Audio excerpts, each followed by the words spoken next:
ಎಲ್ರಿಗೂ ನಮಸ್ಕಾರ ಪ್ರಿಯ ವೀಕ್ಷಕರೇ, ನನ್ನ ಗುರು ಪರಂಪರೆ ಯೂಟ್ಯೂಬ್ ಚಾನಲ್ಗೆ ಸ್ವಾಗತ. ನಾನು ನಿಮ್ಮ ಕೃಪಾ. ಇವತ್ತಿನ ಟಾಪಿಕ್ ಏನು ಮಾತಾಡ್ತಾ ಇದ್ದೀನಿ ಅಂತಂದರೆ, ಪ್ರತಿಯೊಬ್ಬರು ಹೆಣ್ಮಕ್ಳಿಗೂ ತಾಯಿ ಆಗಬೇಕು ಅನ್ನೋ ಆಸೆ ಇರುತ್ತೆ. ಅದು ಪ್ರಪಂಚದಲ್ಲಿ ಅದು ಯಾವ ದೇಶದಲ್ಲೂ ಕೇಳಿದ್ರು ಪ್ರತಿಯೊಂದು ಹೆಣ್ಣಿಗೂ ಅದರ ಆಸೆ ಇದ್ದೇ ಇರುತ್ತೆ. ನಾನೊಂದು ಸಂತಾನವನ್ನು ಪಡಿಬೇಕು, ಒಳ್ಳೆಯ ಸಂತಾನವನ್ನು ಪಡಿಬೇಕು ಅಂತ. ಸೊ ನೋಡಿ, ಒಳ್ಳೆಯ ಒಂದು ಸಂತಾನವನ್ನು ಪಡಿಬೇಕು ಅಂತಂದರೆ ನಮಗೆ ಪೂರ್ವ ಜನ್ಮದ ಒಂದು ಪುಣ್ಯದ ಫಲವೂ ಸಮೇತ ಬೇಕು.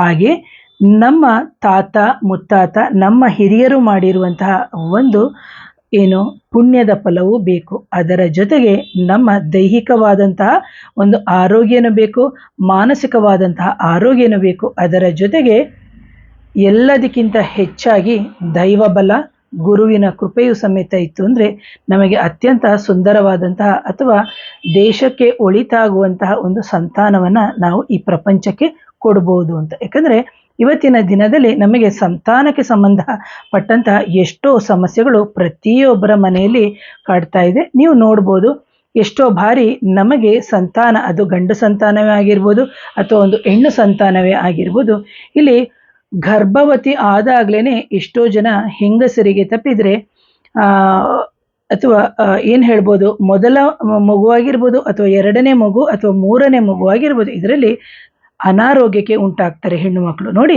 ಕೆಲವರು ಗರ್ಭ ನಿಲ್ತಾ ಇದ್ದಂಗೆ ನೋಡ್ಬೋದು, ಸುಸ್ತು, ಸಂಕಟ ಅದೆಲ್ಲ ಸಾಮಾನ್ಯವಾಗಿರೋದು. ಆದರೆ ಕೆಲವು ಹೆಣ್ಣು ಮಕ್ಕಳಿಗೆ ಹೆರಿಗೆ ಆಗೋ ತನಕನೂ ತುಂಬ ಮಾನಸಿಕ ಕಿರಿಕಿರಿ, ತುಂಬ ಹುಷಾರು ತಪ್ಪುವಂಥದ್ದು, ಕೈಕಾಲು ನೋವು ಬರೋದು, ಮೈ ಎಲ್ಲ ಭಾರ ಆಗೋದು, ತಲೆ ತುಂಬ ಕಿರಿಕಿರಿ ಆಗುವಂಥದ್ದು, ಯಾವುದೇ ಕೆಲಸ ಮಾಡಲಿಕ್ಕೆ ಹೋದರೂ ಅವರಿಗೆ ಇಷ್ಟ ಆಗದೇ ಇರುವಂಥದ್ದು. ಅದರ ಜೊತೆಗೆ ಅವರಿಗೆ ಅಂತಹ ಒಂದು ಮಗುವನ್ನು ಇಟ್ಟುಕೊಂಡು ಬೆಳೆಸಲಿಕ್ಕೆ ಸಾಧ್ಯನೇ ಆಗಲ್ಲ.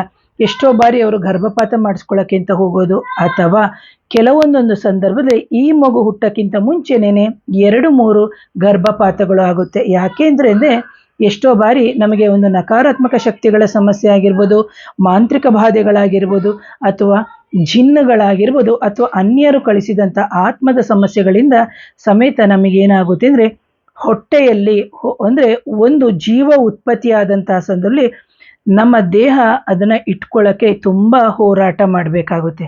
ಅಂತಹ ಸಂದರ್ಭದಲ್ಲಿ ನೀವು ಧೈರ್ಯವಾಗಿ, ಯಾರಿಗೆ ಮಾಂತ್ರಿಕ ಬಾಧೆ, ನಕಾರಾತ್ಮಕ ಶಕ್ತಿಗಳ ಸಮಸ್ಯೆ ಇದ್ದಂತಹ ಸಂದರ್ಭದಲ್ಲೂ ಸಮೇತ ನೀವು ಆ ಥರ ಸಮಸ್ಯೆಗಳು ಆಗಿದೆ ಅಂತ ಹೇಳಿದಂತಹ ಸಂದರ್ಭದಲ್ಲಿ ಯಾವುದೇ ಕಾರಣಕ್ಕೂ ವೈಜ್ಞಾನಿಕವಾಗಿ ನಾವು ಎಷ್ಟೇ ಮುಂದುವರೆದ್ರೂ, ಸ್ಕ್ಯಾನಿಂಗ್ ಆಗಿರ್ಬೋದು ಅಥವಾ ರಕ್ತ ಪರೀಕ್ಷೆಗಳಾಗಿರ್ಬೋದು, ಏನೇ ನೀವು ಮುಂದುವರೆದ್ರೂ ನಮ್ಮ ಕುಲದೇವರು, ಮನೆ ದೇವರು, ಗ್ರಾಮ ದೇವರನ್ನು ನಾವು ಹಿಡಿದುಕೊಂಡೇ ನಮ್ಮ ಸಂತಾನವನ್ನು ಸದೃಢವಾಗಿ ಮಾಡ್ಕೋಬೇಕಾಗುತ್ತೆ. ಯಾವಾಗ ನಮಗೆ ಒಂದು ಮಾಂತ್ರಿಕ ಬಾಧೆ, ನಕಾರಾತ್ಮಕ ಶಕ್ತಿಗಳ ಸಮಸ್ಯೆ ಅಥವಾ ಜಿನ್ನಿನ ಸಮಸ್ಯೆ ಇದ್ದಂತಹ ಸಂದರ್ಭದಲ್ಲಿ ನಮಗೆ ಮಾನಸಿಕ ಅಸಮತೋಲನ ಇರುತ್ತೆ. ಇದನ್ನು ಎಷ್ಟೋ ಜನ ನಂಬಲ್ಲ. ಎಷ್ಟೋ ಜನ ಏನು ಮಾಡ್ತಾರೆ, ಮಾನಸಿಕ ಒಂದು ಕ್ಷೋಭೆ ಇದೆ ಅಥವಾ ಮಾನಸಿಕ ಅಸಮತೋಲನ ಇದೆ ಅಂತ ಹೇಳಿ ಅವರನ್ನು ಹಲವಾರು ಒಂದು ವೈದ್ಯಕೀಯ ಪರೀಕ್ಷೆ ಅಥವಾ ಒಂದು ಮಾನಸಿಕ ವೈದ್ಯರ ಹತ್ರ ಅಥವಾ ಸೈಕ್ಯಾಟ್ರಿಕ್ ಡಿಪಾರ್ಟ್ಮೆಂಟ್ ಅಂತ ಏನಿದೆ ಅಲ್ಲಿಗೆ ಕರ್ಕೊಂಡೋಗಿ ಮಾತ್ರೆಯನ್ನು ನುಂಗ್ಸೋದು ಅವೆಲ್ಲ ಮಾಡ್ತಾರೆ. ಆದರೆ ನಾವಿಲ್ಲಿ ಅರ್ಥ ಮಾಡ್ಕೋಬೇಕು, ನಮಗೆ ಒಂದು ಒಳ್ಳೆಯ ಸಂತಾನವನ್ನು ಬೇಕಾದಾಗ ದೈವ ನಮಗೆ ಕರುಣಿಸಿದ್ರು, ಯಾರೋ ನಮಗೆ ಏನೋ ಮಾಡಿಸಿ ತಂದು ಹಾಕುವಂಥದ್ದು ಅಥವಾ ಆಹಾರದಲ್ಲಿ ಮದ್ದಿಡು ಕ್ರಿಯೆಗಳು ಆದಂತಹ ಸಂದರ್ಭದಲ್ಲಿ ನಮಗೆ ಸಮಸ್ಯೆಗಳು ಉಂಟಾಗುತ್ತೆ. ಅಥವಾ ಮದುವೆಗಿಂತ ಮುಂಚೆನೇ ನಿಮಗೆ ಮಾಂತ್ರಿಕ ಬಾಧೆಗಳು ಅಥವಾ ನಕಾರಾತ್ಮಕ ಶಕ್ತಿಗಳ ಸಮಸ್ಯೆ ಅಥವಾ ಜಿನ್ನಿನ ಸಮಸ್ಯೆ ಇತ್ತಂತ ಹೇಳಿದಂತಹ ಸಂದರ್ಭದಲ್ಲಿ ನೀವು ನಿಮ್ಮ ದೇಹವನ್ನು ಶುದ್ಧ ಮಾಡಿಸಿನೇ ನೀವು ಒಂದು ಸಂತಾನದ ಒಂದು ಫಲವನ್ನು ನಿರೀಕ್ಷಣೆ ಮಾಡಬೇಕು. ಯಾವಾಗ ನಿಮ್ಮ ದೇಹದ ಚಕ್ರಗಳು ಅಥವಾ ಸೂಕ್ಷ್ಮ ಶರೀರಗಳೇ ಹಾಳಾದಾಗ ನಿಮಗೆ ಸುಲಲಿತವಾದಂತಹ ಒಳ್ಳೆಯ ಸಂತಾನವನ್ನೇ ನೀವು ತಗೊಳ್ಳೋಕ್ಕೆ ಸಾಧ್ಯನೇ ಇಲ್ಲ. ಯಾಕಂದರೆ ಎಲ್ಲ ವೈದ್ಯಕೀಯ ರಿಪೋರ್ಟ್ಸು ನಾರ್ಮಲ್ ಇರುತ್ತೆ. ಆದರೂ ಮಗು ಹೊಟ್ಟೆಯಲ್ಲಿ ಬೆಳಿಬೇಕಾದ್ರೆ ಅದಕ್ಕೆ ಸರಿಯಾದಂತಹ ಒಂದು ಹೃದಯದ ಮಿಡಿತ ಬಂದಿರಲ್ಲ, ಅಥವಾ 5ನೇ ತಿಂಗಳು 6ನೇ ತಿಂಗಳು ಆಗ್ತಾ ಇದ್ದಂಗೆನೇ ಆ ಮಗುವಿಗೆ ಏನೋ ಸಮಸ್ಯೆಗಳು, ಹೊರಗಡೆ ಬಂದ ನಂತರ ಮಗುಗೆ ಬಾಯಿ ಬರಲ್ಲ, ಮಾತಾಡೋಕ್ಕೆ ಕಷ್ಟ ಆಗೋದು, ಕಣ್ಣಿಗೆ ಸಂಬಂಧಪಟ್ಟಂಥ ಸಮಸ್ಯೆಗಳು ಅಥವಾ ಮಾತಿಗೆ ಸಂಬಂಧಪಟ್ಟಂಥ ಸಮಸ್ಯೆಗಳು, ಅಥವಾ ಮಗು ಸುಮ್ಮನೆ ಅಳುವಂಥದ್ದು, ಅಥವಾ ಮಗು ಸಿಕ್ಕಾಬಟ್ಟೆ ಚಂಡಿ ಮಾಡುವಂಥದ್ದು, ರಾತ್ರಿ ಎಲ್ಲ ನಿದ್ದೆ ಮಾಡಲ್ಲ.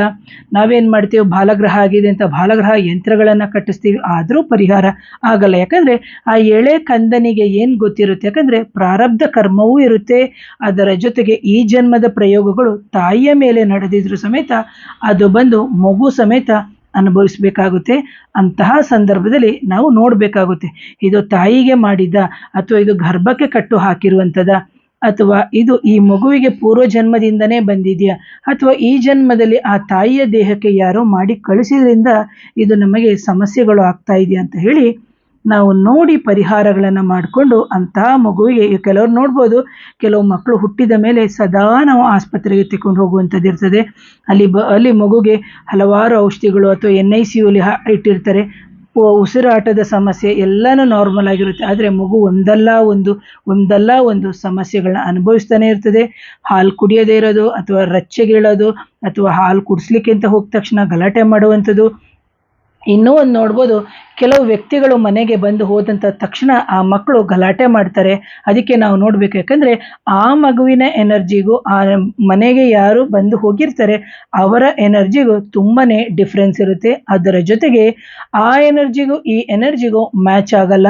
ಅದರ ಜೊತೆಗೆ ಇಲ್ಲಿರುವಂಥ ನೆಗೆಟಿವ್ ಎನರ್ಜಿ, ಈ ಕಡೆಯವರ ಹತ್ರ ಇರುವ ನೆಗೆಟಿವ್ ಎನರ್ಜಿ ಒಂದಕ್ಕೊಂದು ಮಿಸ್ ಮ್ಯಾಚ್ ಆಗುತ್ತೆ. ಜೊತೆಗೆ ನಾನು ಪ್ರತಿ ಬಾರಿ ಹೇಳ್ತಾ ಇರ್ತೀನಿ, ಯಾವುದೇ ಆದ್ರೂ ನಮ್ಮ ಪ್ರಾರಬ್ಧ ಕರ್ಮಗಳಿದ್ದಂಥ ಸಂದರ್ಭದಲ್ಲಿ ನಾವು ನಮ್ಮ ಮೂಲ ಜಾತಕವನ್ನು ನೋಡಿ ಆನಂತರ ನಾವು ಮದುವೆಯನ್ನು ಮಾಡ್ಕೋಬೇಕಾಗುತ್ತೆ. ಅದರ ಜೊತೆಗೆ ಸಂತಾನಕ್ಕೆ ಇದು ಸೂಕ್ತ ಸಮಯ ಅಂತಾನೆ ಎಷ್ಟೋ ಜನ ನೀವು IVF IVU ಹೋದಾಗಲೂ ಸಮೇತ ಫೇಲ್ಯೂರ್ ಆಗುತ್ತೆ. ಯಾವಾಗ negative energy and black magic issues and ಇದು ಯಾವುದು ಸೂಪರ್ ನ್ಯಾಚುರಲ್ ಎನರ್ಜೀಸ್, ಜಿನ್ಸ್ ಅಂತ ಏನಿರ್ತೀವಿ, ಇದೆಲ್ಲ ಇದ್ದಂಥ ಸಂದರ್ಭದಲ್ಲಿ ನಮಗೆ ಯಾವುದೇ ಕಾರಣಕ್ಕೂ ನಮಗೆ ಗರ್ಭವು ನಿಲ್ಲಲಿಕ್ಕೆ ಬಿಡಲ್ಲ. ಯಾವಾಗ ನಮ್ಮ ದೇಹದಿಂದ ಇದು ತೆಗೆದ ನಂತರವೇ ಇದು ಗರ್ಭವು ನಿಲ್ಲದು. ಇದೆಲ್ಲ ನಿಜನಾ ಅಂತ ಹೇಳಿದ್ರೆ ಖಂಡಿತವಾಗ್ಲೂ ನಿಜ. ಒಂದು ಮಾನಸಿಕ ಒತ್ತಡ ಇದೆ. ಅದರ ಜೊತೆಗೆ ಹಿಂದಿನ ಕಾಲದಲ್ಲಿ ಏನೋ ಒಂದು ಹೆಣ್ಮಕ್ಳಿಗೆ ಸಮಸ್ಯೆಗಳು ಬಂದ ತಕ್ಷಣ ತಾಯ್ತ ಹಾಕುವಂಥದ್ದು, ಅಥವಾ ಒಂದು ಮಂತ್ರ ಪಠನೆ, ಒಂದು ಯಂತ್ರಗಳನ್ನು ಕೊಡುವಂಥದ್ದು, ಅಥವಾ ಈ ಥರ ಕೆಲವೆಲ್ಲ ಪರಿಹಾರಗಳನ್ನ ಭೂತ ವೈದ್ಯರ ಮುಖಾಂತರ ಮಾಡಿಸ್ತಿದ್ರು. ಆದರೆ ಇತ್ತೀಚಿನ ದಿನದಲ್ಲಿ ಯಾಕೆ ಅವಳು ಆ ಥರ ಆಡ್ತಾ ಇದ್ದಾಳೆ, ಅದು ಯಾವುದನ್ನು ನೋಡಲ್ಲ, ಎಲ್ಲ ವೈಜ್ಞಾನಿಕವಾಗಿ ನೋಡಿ, ಆದರೂ ವೈಜ್ಞಾನಿಕವಾಗಿ ಆಗದೇ ಇದ್ದಂಥ ಸಂದರ್ಭದಲ್ಲಿ ನಮ್ಮಂಥ ಭೂತ ವೈದ್ಯರ ಹತ್ರ ಅಥವಾ ಸ್ಪಿರಿಚುವಲ್ ಹೀಲರ್ಸು ಅಥವಾ ಸ್ಪಿರಿಚುವಲ್ ಸೈಂಟಿಸ್ಟ್ ಅಂತ ನಾವು ಏನು ಹೇಳ್ತೀವಿ ಅಂಥವರ ಮುಖಾಂತರ ನೀವು ಪರಿಹಾರಗಳನ್ನು ಮಾಡಿಕೊಂಡಾಗ 100ಕ್ಕೆ 100 ನಿಮ್ಮ ದೇಹ ಜೊತೆಗೆ ನಿಮ್ಮ ಮನಸ್ಸು, ನಿಮ್ಮ ಆತ್ಮ, ಯಾಕಂದರೆ ಆತ್ಮ ಬಂದು ನಾವು ಹಿಂದೆನೇ ಹೊತ್ಕೊಂಡು ಬಂದಿರ್ತೀವಿ. ಇದಕ್ಕೆ ನಾವು ಯಾವ ರೀತಿ ನಮ್ಮ ಆತ್ಮವನ್ನು ಶುದ್ಧ ಮಾಡ್ಕೋಬೇಕು, ನಮ್ಮ ದೇಹವನ್ನು ಹೇಗೆ ಶುದ್ಧ ಮಾಡ್ಕೋಬೋದು ಅಂತೇಳಿ ನಾವು ಹೇಳ್ಬೋದು. ಇಲ್ಲ ನಂದು ನನ್ನ ಹಣ, ನನ್ನ ಮನೆ, ನನ್ನ ಸ್ಟೇಟಸ್ಸು, ಇದು ಯಾವುದೂ ಕೆಲಸ ಮಾಡಲ್ಲ. ಯಾಕಂದರೆ ಕತ್ತಲಾದ್ಮೇಲೆ ಹಗಲಾದ್ಮೇಲೆ ಕತ್ತಲಾಗುತ್ತೆ. ಹಾಗೆ ಶ್ರೀಮಂತ ಬಡವ ಆಗ್ತಾನೆ, ಬಡವ ಶ್ರೀಮಂತ ಆಗ್ತಾನೆ. ಇದೆಲ್ಲ ಇದೆಯಾ ಅನ್ನೋದಕ್ಕೆ ಹಲವಾರು ನಿದರ್ಶನಗಳು ಇದೆ ಪ್ರಿಯೋಕ್ಷರ. ಎಷ್ಟೋ ಜನ ನೀವು ನೋಡ್ಬೋದು, ಅಮಾವಾಸ್ಯೆ ಹುಣ್ಣಿಮೆ ಬಂದಂಥ ಸಂದರ್ಭದಲ್ಲಿ ಹುಷಾರು ತಪ್ತಾ ಇರ್ತಾರೆ, ಆದರೂ ಒಪ್ಕೊಳ್ಳಲ್ಲ. ಇದೇನೋ ಸುಸ್ತಿರ್ಬೋದು, ಏನೋ ಸಂಕಟ ಇರ್ಬೋದು, ಅಥವಾ ಅವ್ರಿಗೆ ಫೈನಾನ್ಷಿಯಲ್ ಇಶ್ಯೂಸ್ ಆಗ್ತಾ ಇರುತ್ತೆ, ಅಥವಾ ಮನೆಯಲ್ಲಿ ಜಗಳಗಳಾಗ್ತಾ ಇರುತ್ತೆ, ಅಥವಾ ಯಾವುದೇ ಕಾರ್ಯಗಳು ಕೈಗೂಡಲ್ಲ. ಇದೆಲ್ಲವನ್ನು ನೋಡಿದ್ರೂ ಕೆಲವರು ಒಪ್ಕೊಳ್ಳಲ್ಲ. ಕಾರಣ ಏನು ಅಂತಂದರೆ ಅವರಲ್ಲಿ ಇರುವಂಥ ಅಪನಂಬಿಕೆ, ಜೊತೆಗೆ ಆ ವ್ಯಕ್ತಿಯ ದೇಹದಲ್ಲಿ ಯಾರೋ ಮಾಡಿ ಕಳಿಸಿರುವಂಥದ್ದು, ಅಥವಾ ಅವರ ದೇಹದಲ್ಲಿ ಇರುವಂತಹ ಅನ್ಯ ಆತ್ಮಗಳು ಇದಕ್ಕೆ ಅವಕಾಶವನ್ನು ಕೊಡೋದಿಲ್ಲ. ಹಾಗಾಗಿ ಇಂಥ ವಿಡಿಯೋದ ಮುಖಾಂತರ ಹೇಳ್ತೀನಿ, ಯಾವುದೇ ಹೆಣ್ಣು ಮಕ್ಕಳಿಗೆ ಒಂದು ಸಂತಾನದ ಸಮಸ್ಯೆಗಳು ಬಂದಂಥ ಸಂದರ್ಭದಲ್ಲಿ ಎಷ್ಟು ವೈದ್ಯಕೀಯ ಸಮಸ್ಯೆಗಳು ಇದ್ರೂ ಖಂಡಿತವಾಗ್ಲೂ ನಾವು ಆಧ್ಯಾತ್ಮದ ರೂಪದಲ್ಲಿ ಖಂಡಿತವಾಗ್ಲೂ ಅದನ್ನು ನಿವಾರಣೆ ಮಾಡ್ಕೋಬೋದು ಅಂತ ಹೇಳ್ತಾ ಇವತ್ತಿನ ವಿಡಿಯೋನ ಮುಗಿಸ್ತೀನಿ. ಯಾರಿಗಾದರೂ ಮಾಂತ್ರಿಕ ಬಾಧೆ, ನಕಾರಾತ್ಮಕ ಶಕ್ತಿಗಳ ಸಮಸ್ಯೆ ಇದ್ದು, ಜೊತೆಗೆ IVF IVU ಫೇಲ್ಯೂರ್ ಆಗಿ, ಅಥವಾ ಈಗಾಗಲೇ ಸರ್ಪ ಸಂಸ್ಕಾರ ಆಶ್ಲೇಷ ಬಲಿನ ಮಾಡಿಸಿದ್ದೀನಿ ಆದರೂ ಪರಿಹಾರ ಆಗಿಲ್ಲ ಅಂತ ಹೇಳಿದಂಥ ಸಂದರ್ಭದಲ್ಲಿ ನನ್ನ ನೇರ ಭೇಟಿಗೆ ಅವಕಾಶ ಇರುತ್ತೆ. ನನ್ನ ವಾಟ್ಸಪ್ ನಂಬರ್ ಬಂದು 7019806595ಗೆ ವಾಟ್ಸಪ್ ಮುಖಾಂತರ ಸಂಪರ್ಕ ಮಾಡಿ ಅಂತ ಹೇಳ್ತಾ ಇವತ್ತಿನ ವಿಡಿಯೋನ ಮುಗಿಸ್ತೀನಿ. ಮತ್ತೊಮ್ಮೆ ಧನ್ಯವಾದಗಳು.